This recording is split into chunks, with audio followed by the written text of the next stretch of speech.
11 Alive News Primetime starts now.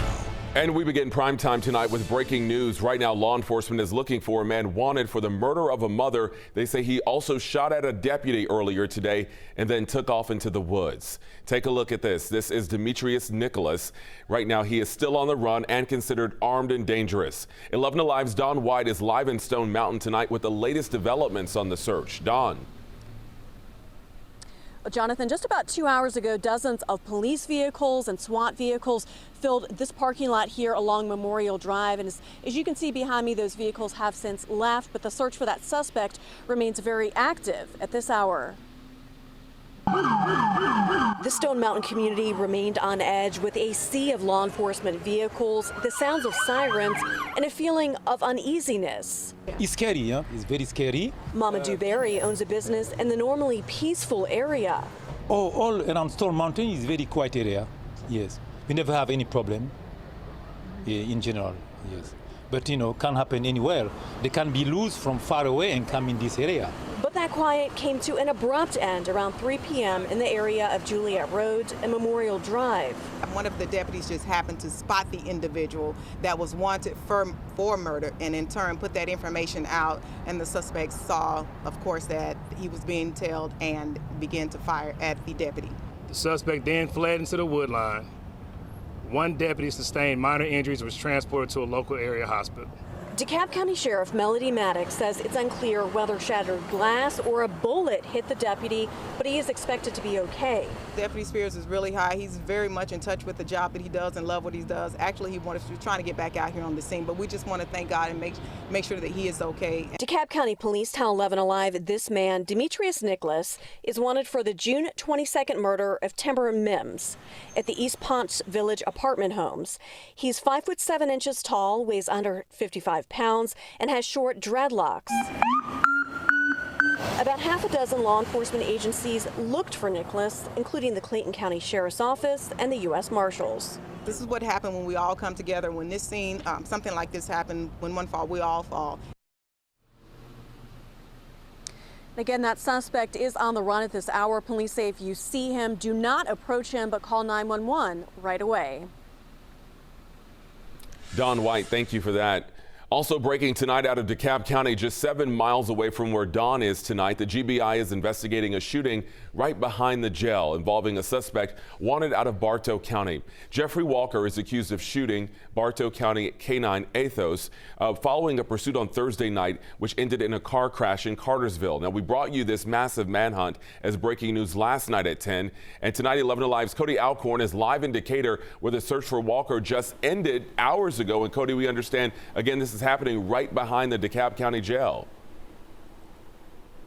Jonathan, that's right. We're off Kensington Road, the jail just about maybe 1,000 feet from us. We're on the property that houses the DeKalb County Sanitation Division. And take a look right behind me. You can see the GBI here on scene with that crime scene tape up. This is where we're told Walker was shot and died earlier this evening. It's believed he took his own life. The GBI got here just about 30 minutes ago and just starting to process this as a crime scene. Now, here's a look at video from earlier this evening when we got out here. My source says the U.S. Marshals tracked Walker down to a motel in Decatur. We're talking 60 miles away from Cartersville, where this manhunt started on Thursday. When U.S. Marshals approached, we're told shots were fired. Walker took off, and a huge perimeter was set up, as you mentioned, Jonathan, all around the DeKalb County Jail here off Memorial. They actually caught up with him in this wooded area where the Public Works Sanitation Division is off Kensington Road. We're actually on LaCroix Road here, or Leroy Scott Road, I should say, excuse me. And this is where my source says Walker took his own life, ending this 2-day manhunt. And again, you're looking at back out here live where the GBI is investigating. The reason they are here is because it's believed that during the initial confrontation at that motel, Jonathan, that maybe those officers, when they opened fire, actually shot him. And when he took off, he had some bullet wounds. And then once he got here is when he actually took his own life. So those are some details we will wait to find out from the GBI. That will likely be sometime tomorrow. So, of course, we're going to stay on top of this. By the way, I should mention K-9 Athos is okay. He had a checkup today, so he did survive that shooting. He was shot in the head yesterday during that pursuit of this suspect.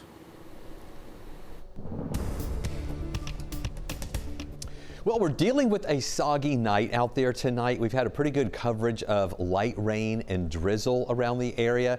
And even though it seems soggy for a big part of the day, we've only picked up less than 1/10 of an inch. We've had 0.08 of an inch of rain officially at Hartsfield-Jackson. That just kind of goes to show you how light the rain is. You can see these green colors still over us right now. This is moving up toward the north and the east, and this main area of rain is going to start moving out. We'll still have some areas of fog overnight tonight, and still the potential for a little bit of mist and drizzle before everything moves on out. Here's a live look at Hartsfield-Jackson right now. The runways, taxiways are wet. You can see the light reflecting off of the wet pavement there at Hartsfield, but you can't see the tower. You can barely see the tower right there because that visibility is low, but it's not causing any delays at Hartsfield-Jackson at all. Those clouds are going to be with us through the overnight hours and early tomorrow morning. Still some clouds around, but they'll gradually start breaking up through the morning hours, and then into the afternoon we'll see even more sunshine around. Stay with us. We'll let you know if that will persist through the weekend and what's happening with these up and down temperatures for both Saturday and Sunday. Chris, thanks so much. New details tonight into the investigation into a violent shoplifting case at a Home Depot in Norcross. Police say they have identified 2 suspects and they need your help tonight tracking them down. So look at these pictures. Police are looking for 43-year-old Tony Demps and 19-year-old Deshaun Dukes. They're accused of running off with hundreds of dollars worth of power tools from the store on Jimmy Carter Boulevard. Police say they pushed a 66-year-old employee who is now recovering from a severe head injury. A DeKalb County Superior Court judge sentenced a former owner of a home daycare in Dunwoody to 35 years. Amanda Hickey was arrested in 2021 after a 4-year-old boy died in her care, and a later investigation also found video evidence of abuse to other children. 11 Alive's Brittany Kleinpeter shares what unfolded in court today. A crowd stood outside the courtroom this morning with parents whose children attended Amanda Hickey's daycare, as well as the parents of 4-month-old Charlie Cronmiller, all waiting to share their story. Easy it was for you to yank my daughter by the hair and slam her on her face is not something one does one time on a Family bad after family took the stand, fighting back tears. And what we have endured over the last 2.5 years. I'm sorry. As they discuss the abuse of their children by former daycare owner Amanda Hickey. 4-month-old Charlie Cronmiller's parents were last to read their victim impact statement. The jarring image of Charlie on the hospital operating table while holding his lifeless hand, it still hurts so much. I wish I could erase that day. I wish I had Charlie in my arms.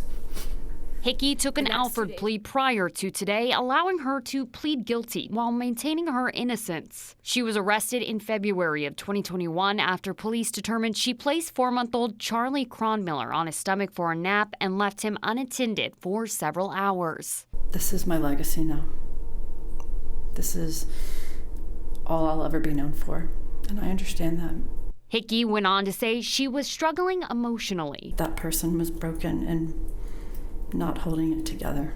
But the judge only took a few minutes to respond. Whether or not this was the first time is not for me to opine on, but what it is the last time. I am going to pronounce a total sentence of 35 years to serve 30 Hickey years. was charged with 2nd-degree murder, 9 counts of child cruelty, and other crimes. She will serve 30 years behind bars and 5 years probation. In DeKalb County, Brittany Kleinpeter, 11 Alive News. Still to come tonight on Primetime, Israel is asking more than 1 million people in North Gaza to evacuate in its ongoing counteroffensive against Hamas militants. Coming up here tonight, how U.S. leaders are working to keep the conflict from spreading.